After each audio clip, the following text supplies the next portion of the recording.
193장입니다. 우리들의 싸울 것은 혈기 아니요 우리들의 싸울 것은 육체 아니요 마귀 관계 힘써 싸워 깨쳐버리고 죽을 영은 살릴 것일세. 일심으로써 힘써 나가세. 일심으로써 힘써 싸우세. 마귀 관계 붕괴하는 인류 전쟁에 성경고를 울리기까지 우리들의 이번과 하나님 말씀 에스더서 1장입니다. 에스더서 1장 1절에서 끝절까지 말씀 교독합니다. 1절 말씀 제가 먼저 받들어 봉독드립니다. 이 일은 아수에로 왕 때에 된 것이니 아수에로는 인도로 구서까지 127도를 치리하는 왕이라. 당시에 아수에로 왕이 수상궁에서 즉위하고 너희가 하나님의 성전인 것과 하나님의 성령이 너희 안에 거하시는 것을 알지 못하느냐. 모든 정사와 권세와 능력과 주관하는 자와 이 세상과 오는 세상 일컫는 모든 이름 위에 뛰어나게 하시고 또 만물을 그 발 아래 복종하게 하시고 그를 만물 위에 교회의 머리로 주셨느니라. 교회는 그의 몸이니 만물 안에서 만물을 충만케 하시는 자의 충만이니라. 평강의 하나님이 친히 너희로 온전히 거룩하게 하시고 또 너희 온 영과 혼과 몸이 우리 주 예수 그리스도 강림하실 때에 흠없게 보존되기를 원하노라. 너희를 부르시는 이는 미쁘시니 그가 또한 이루시리라. 진중에 두루다니며 백성에게 명하여 이르기를 양식을 예배하라. 3일 안에 너희가 이 요단을 건너 너희 하나님 여호와께서 너희에게 주사 얻게 하시는 땅을 얻기 위하여 들어갈 것임이니라 하라. 항상 우리를 그리스도 안에서 이기게 하시고 우리로 말미암아 각처에서 그리스도를 아는 냄새를 나타내시는 하나님께 감사하노라. 너는 하나님과 화목하고 평안하라. 그리하면 복이 내게 임하리라. 너는 범사의 하나님을 인정하라. 그리하면 내 길을 지도하시리라. 복이 임하고 길을 인도받는다. 하나님이 함께 하심이죠. 하나님이 임마누엘입니다. 임마누엘이라고 하는 표현 자체가 바로 예수님입니다.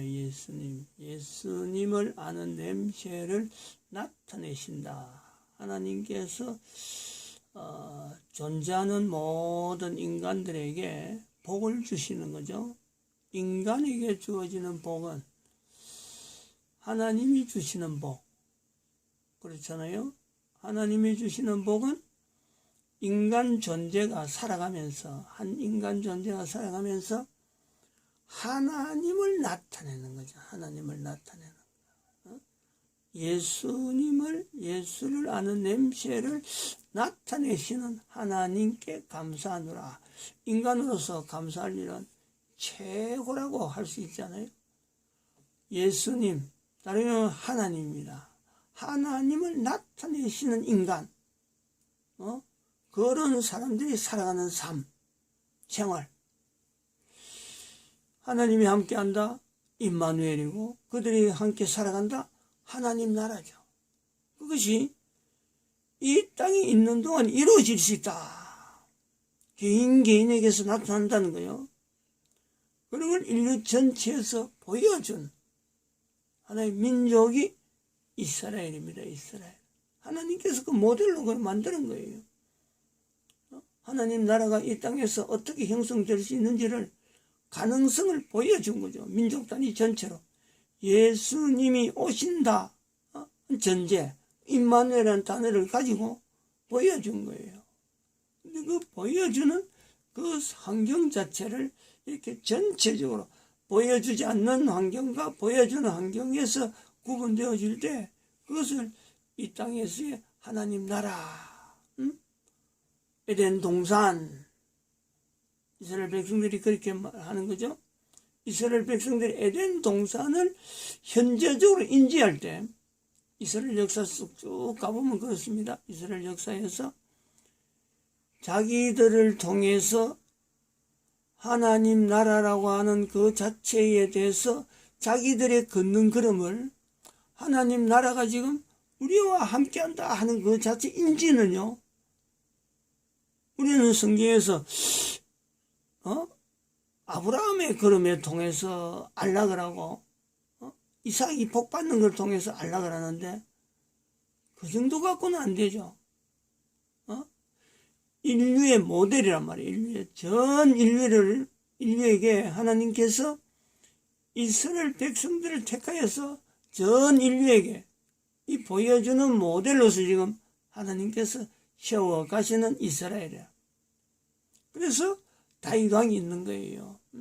가나안 땅의 정복이 여호수아로부터 나타나는 거예요. 다윗이 있고 솔로몬이 있는 거예요. 그런데 아이러니하게도 이스라엘 백성들이 천국에 대한 이스라엘이라고 하는 그 형태의 그 걸음에서 그들이 걸어가는 걸음이 천국을 형성하는 하나님 나라를 보여주는 그런 것을 인지할 때가 인식할 때가요. 성경에서 정말 이걸 놓치고 있는데 우리 교회에서라든지 설교하는 분들이 이걸 다 놓치고 있는데 다 알아가고는 좀 못하지만 아이러니하게도 그것을 놓칠 수밖에 없는 내용은 이 바벨론의 포로 갔어야 깨닫는 거예요. 바벨론에 이스라엘 자체를 하나님이 구원한 목적, 구원식의 목적, 이스라엘을 여호수아를 통해서 가나안에 들어가고 다윗과 솔로몬을 통해서 그 번창한 이스라엘을 통해서 하나님께서 이 땅에서 이스라엘을 택한 목적이 뭐냐? 이 하나님 나라를 누리게 하는 거죠. 자기들이 그 고백을 이거 아주 중요하죠. 이스라엘 백성들이 가나안 땅에 있으면서 하나님이 함께 하시나 하는 그 고백을 이스라엘 백성들이 하게 하는 거예요. 그런데 아이러니하게도 이때 이스라엘 백성들이 나라가 다윗이 있고 솔로몬이 있고 그 다음에 또 막 분열되고 막 이럴 때 가나안이라고 하는 곳에서 천국이라고 하는 이 내용, 하나님 나라라고 하는 이 개념을요, 이걸 보지 못합니다. 고백하지 못합니다. 요걸 놓치면 안 돼요. 요걸 놓쳤다는 거죠. 이스라엘 백성들이 이 가나안 땅에서 하나님 나라를 인지해야 되는 그 부분을 놓쳤다네. 어디서 그걸 깨닫느냐? 바벨론의 포로로 갔어야 그걸 깨닫다네요. 바벨론에 비교를 했다는 거죠. 가나안 땅이라고 하는 땅과 바벨론이라고 하는 곳에 포로되 가본 적, 그리고 포로되 가가지고 다시 가나안에 왔어. 비교를 하는 거예요. 비교를. 바벨론에 안 갔더라면요, 이스라엘이라고 하는 그 나라 자체가 하나님 앞에 특별히 구별되어지는 이런 내용을 볼 수 없는 거예요. 볼 수. 그 표현이 지금 여기 스가랴 2장 7절 8절에서 나오는 요 내용이라는 거지. 스가랴는 바벨론의 포로 경험을 가지고 가나안에 기고한 선지자. 이러한 활동, 스가랴가 활동하고 같이 활동한 시대가 바로 학개하고 같아요. 학개하고. 근데 다들 이들은 똑같이 성전 재건이에요. 성전 재건해. 왜 성전을 재건해라고 왔는데 고레스 왕이 보냈는데 이스라엘 백성들이 성전 재건할 솔로몬 성전이라고 하는 어마어마한 성전, 바벨론에 있을 적에는 그 그 성전을 자기들이 하면은 될 거다 생각하고 간 건데, 그래서 귀국한 거예요. 사람들이 성전 재건하기 위해서 귀국한 거죠. 그에 대한 자부심이, 하나님이 그 어마어마한 성전, 다른 나라 가도요 그렇게 솔로몬 성전처럼 어마어마한 성전이 없어요. 성전 자체에 대해서는 당대에 그 당시에 있어서 하나님을 섬긴다 하는 표시로 놔둔 성전에 대해서는요, 전 세계에도 그만한 성전이 없어요. 그거는 바벨론에 가서도 봤기 때문에 성전 지으라고 하고 고레스가 보낼 적에 사람들이 따라오는 거예요, 성전. 그런데 와서 본저 자기들이 하려고 아무리 했어도 옛날에 솔로몬의 성전만큼 지을 수도 없을 뿐더러 자기가 하는 일에 집중이 안 되는 거지. 성전 짓는 일에 집중이 안 됩니다. 먹고 사는 문제도 걱정이 되고 주변에서 자꾸 찝쩍이고 방해하는 사람들도 있고 이거저거 신경 쓰다 보니까 한 사람 두 사람 바벨론에서 포로 올 때는 그 뜨거운 열정을 왔다가 가나안 땅에 와서는 식어가는 거예요. 거기에 대해서 학개와 선자가 너희들은 집을 자기 집에 건축하는 거, 옛날에는 바벨론 포로 가기 전에는 사실요 집 건축하는 거 그렇게 중요하게 보지 않았어요. 근데 바벨론에 가보니까 이 사람들이 사는 집이 이 자기가 손볼 수 있는 여러 가지 요소도 많고 집을 그릇다 짓고, 오늘날 우리가 비교하면 아파트 살던 사람이 농촌에 들어가 봐요. 농촌에 들어가 살아봐 봐요. 손댈 게 얼마나 많아요. 아파트 그냥 돈만 주고 썩 들어갔다가 농촌에 가서 살면은, 처음에 농촌에 가면 뭐 노후에 농촌 가서 살지 하고는 사람들이 다들 노후에 산이 있고 들이 있고 채소 기르고 하면서 자기 자급자족으로 먹으면 좋겠지 하고 꿈을 꾸고 나이 들어서 실제로 농촌에 들어가려고 하면 아파트 생활하는 이거는 정말 낙원이죠, 낙원. 농촌 생활에 비하면 그렇다는 거예요. 지금도 그래요, 지금도. 근데 가나안에 있던 사람들이 바벨론에 포로로 가본 적, 갈 때는 포로로 가서 이제는 우리는 낙이 없다. 죽을 것 밖에는 더 이상 할 일이 없다. 성전도 없고 제사도 못 드리고 아무것도 없다 하고는 갔는데, 가본 적 집들이 생활하는 포로로가 되어서 가서 하는 생활 자체도 가난이 있어가지고 그때 지은 집들은 그야말로 돌집, 흙집, 할 수 있는 게 그거밖에 없어요. 화장실이 지대로 있어요. 우리는 성경에 대해서 그런 집 구조에 대해서 비교를 안 해서 그렇지, 실제 당대에 가나안에 살고 있던 사람하고 바벨론에 살고 있던, 바벨론입니다. 바벨론 제국 전체가 아니고 바벨론 제국에서도 저 시골로 떠나면요 사실은 그 사람들은 또 가나안에 살던 이 사람들보다 더 험하죠. 그건 완전히 동물이나 이런 데서 그냥 거지처럼 사는 거죠. 근데 이 사람들이 바벨론에 포로 가서 바벨론 시티라고 하는 바벨론 시 안에서 경험을 해보니까 성전지로 왔지만은 마음은 콩밭에 있는 거예요. 집에 가보네. 집이 더 급한 거지. 집 사는 게 이게 이래가 살겠나? 옛날 같으면 하나님께 감사하고 사는데 바벨론에 있는 그 집들 구조를 보니까 이거는 이러면 안 된다는 거지. 그러니까 집을 학개 선지자나 스가랴 선지자가 볼 때는 집을 더 중요시한단 말이야. 여기 여호와의 성전은 너희들이 허물어져 가고 있는데 판벽한 집에 너희들의 집은 판벽이요. 벽도 반듯하게 바르고 그다음에 나무로 덧대가지고 사람이 살기에 훈훈한 느낌이 들도록 아주 그럴듯하게 형식을 갖추고 한다. 그 내용이 너희들은 판벽한 집에 거하는 것이 옳으냐 하고 상대적으로 비교해서 이야기하는 거죠. 바벨론이라고 하는 이 경험에 대해서 이스라엘 백성들 스가랴 선지자가 나타나는 바벨론 성에 거하는 시오나 하는 이 표현, 바벨론 성에 거하는 시오나, 바벨론을 그리면서 바벨론이라고 하는 환경을 인식하면서 이 바벨론을 보니까 이 땅에 이 땅이라고 하는 자기들이 살고 있는 이 땅 자체가 가나안 땅 자체가 과거에 생각했던 그 가나안이라고 하는 하나님의 주신 땅이라고 하는 그 개념에만 머물러 있지 않고 바벨론 성이라고 하는 그 성 자체에 대한 형태 거기서 하나의 낙원을 본 거예요. 낙원을. 지금 스가랴 2장 7절이 바로 창세기에 나오는 창세기 2장에서 나오는 내용 에덴 동산에 대한 설명이 바벨론 성에 거하는 시온아 하는 이 표현하고 에덴 동산에 있는 내용하고 같은 거죠. 같은 구조란 말이에요.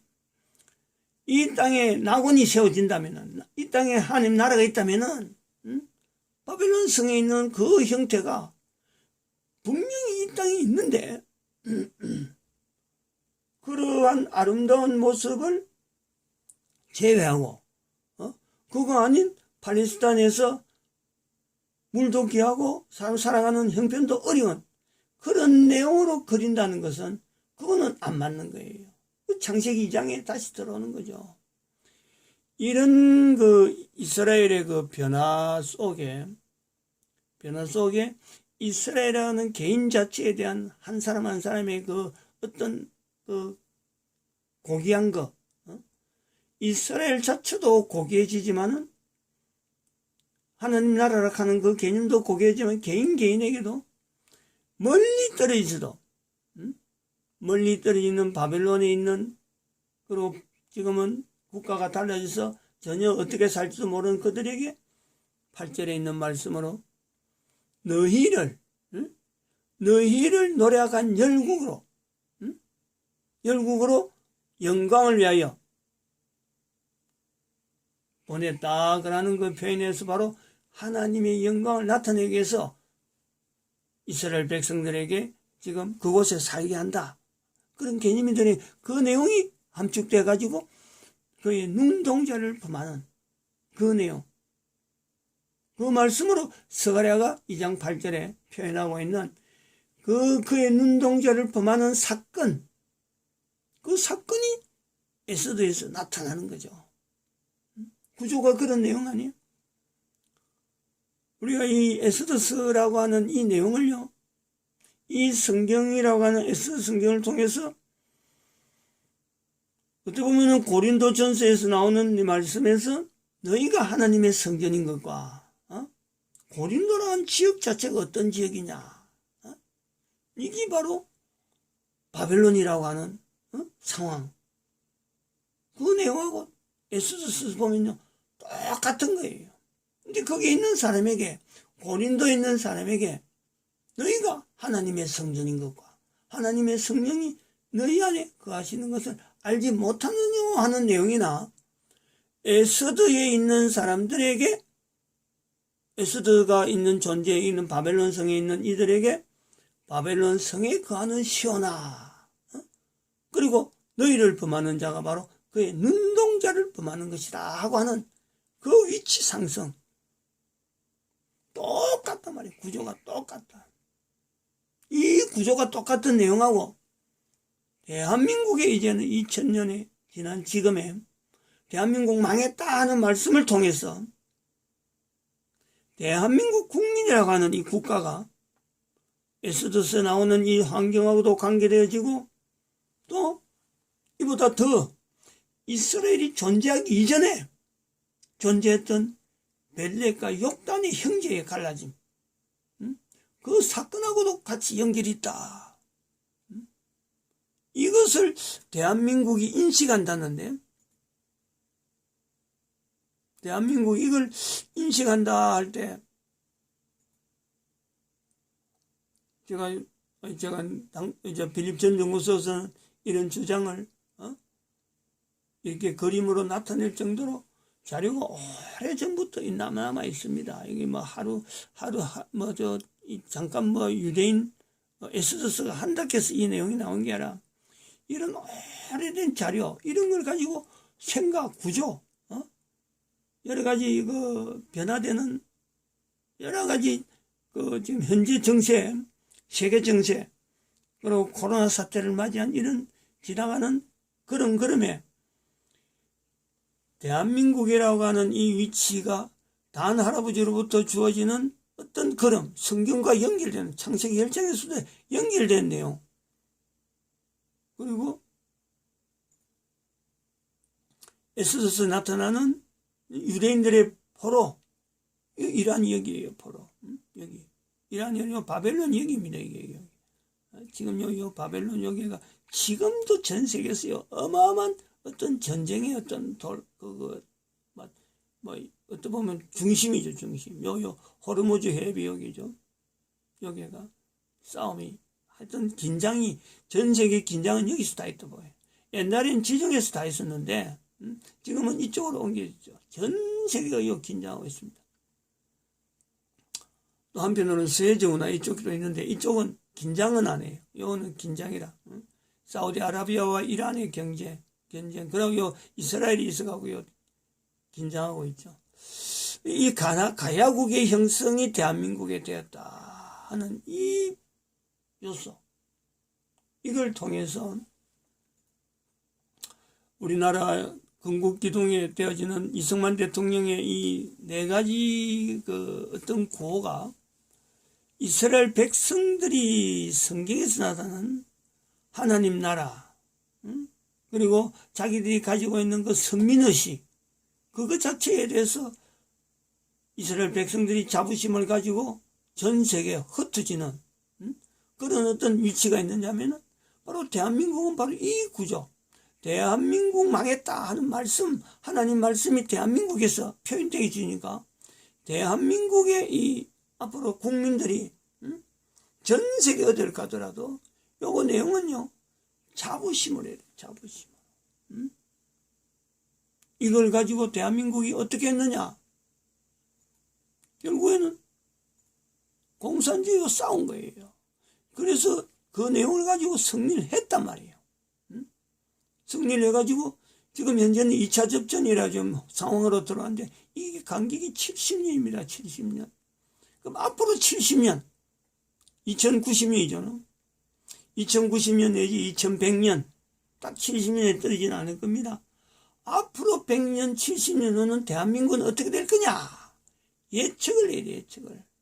분명히 70년 동안, 앞으로 70년 동안은요, 지금 요 이승만의 4대 건국기동, 반공 제1국시, 국민혁명의 강을 통해서요, 대한민국 위치가, 어느 정도 안정적인 세로 들어갑니다. 그러다가 70년 되면은 지금처럼 한번 뒤집어지는 거예요. 어떻게 다시 일어나느냐? 그때 일어날 사람은 아군 물결은 또 다르겠죠. 누군가가 이때에 지도자가 있을 거예요.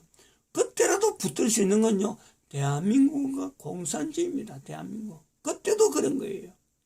그때 아마 되어지는 거는 전 세계, 제가 볼 때는 그렇죠. 전 세계 이 노조, 노동조합, 근로자, 요 어떤 조직하고 분명히 마찰되어지는 사건이 있을 거예요. 지금 요거는 지금은 손 못 댈 정도로 어떤 그 정체 자체가, 자기들의 정체가 노동자로 해서 나타나지만 결국 이거는 공산주의가 옷 입고 있는 게거든. 하나님을 옷 입고 있다 하는 것 가야가 되듯이 공산주의를 옷 입고 있는 자들이 바로 주사파, 유대 자본력 중에서도 이 공산주의 쪽에서 지금 활동하고 있는 이 세력과 같이 연결된. 그래서 제가 갈로라면서 갈로. 유대 자본력. 분명히 대한민국의 악원력 하라는 자본력도 있을 거예요. 유대 자본이 들어오는 것도 있고, 그러나 공산주의를 해서 여기서 철저하게 대한민국을 노력하고 이 대한민국에 걸어가는 본질적인 하나님의 섭리가 나타나는 그것에서 반대로 대한민국을 이용하는 그런 자본력도 분명히 있을 거라. 요 싸움이 구체적으로 이제는 민주노총을 통해서 나타나는 이 공산주의 세력에 의해서 70년 후에는요, 또 한 번 크게 흐릅니다. 그래서 70년 단위로 흘러가는 이 구조를요, 우리는 예의주시하는 거죠. 한 사람의 세대가 완전히 끝나는 거예요. 제가 지금 70이거든, 70. 나이가 70되어져서 지금 이런 표현을 하는데, 이승만 대통령이 살아있는 동안에 제가 살았었어요. 이승만 대통령 선거할 때 벽보 붙이는 거 우리 집 그때 그 벽이 아주 넓어요. 마당이 넓다니까. 그래서 벽이 벽체에 이승만 대통령 또 뭐 벽보가 옛날에 다 붙었거든. 그 다음에 박정희 대통령 살았을 때는 뭐 제 살아온 어릴 때부터 살아온 환경이고, 정광훈 목사는 제가 목사가 됐어 이런 걸 알지 목사가 안 됐으면 이런 거 모릅니다. 그렇게 한 사람의 개인의 70년이라는 과정을 통해서 이렇게 형태로 나타낸 이 표현 자체가 앞으로 70년 후에 또 인용이 될 거라고, 인용이. 그럴 때 대한민국에 있어서 건국기동의 이 내용은요, 두고두고 가는 거예요. 두고두고. 왜냐하면은 이게 신앙이기 때문에, 신앙. 하나하나가 다 신앙입니다. 하나님을 나타내려고 하던 그 신앙이죠. 가야라고 하는 그 이름 자체가 그대로 있는 거예요. 전부 다가 이 가야입니다. 이거 자체가 하나하나 가야. 신앙이란 말이야, 신앙. 대한민국은 70년 후 앞으로 계속해서 나아가더라도 이걸 붙잡아야 돼요. 하나님께서 하나님께서 이제 축복하는, 너는 범사의 하나님을 인정하라. 하나님과 화목하고 평안하라. 신앙이요, 신앙. 그러면 복이 내게 임한다. 그러면 내 길을 지도하신다.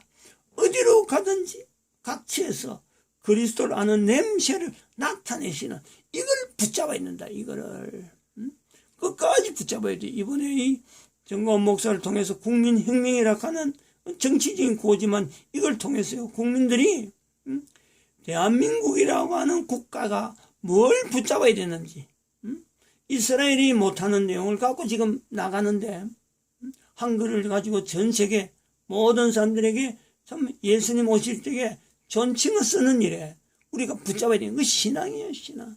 같은 신앙이라 그걸 하는데 바로 정광훈 이승만 대통령의 건국기동, 자유민주주의, 자유시장 경제, 한미동맹, 기독교 국론, 이걸요 같이 거죠, 같이. 그래서 미국이라고 하는 위치로요, 이런 내용에서 대한민국하고 한미동맹이 같이 되는 것에서 미국의 어떤 안정감이 주어지고, 또 미국도 크게 변하고, 이스라엘도 분명히 대한민국이라고 하는 이 내용하고요, 자본적으로 갖고 접근하든지 어떻든 간에요, 동조할 수밖에 없는 남은 세월에 70년이 있다, 이래 봅니다. 마칩니다. 기도를.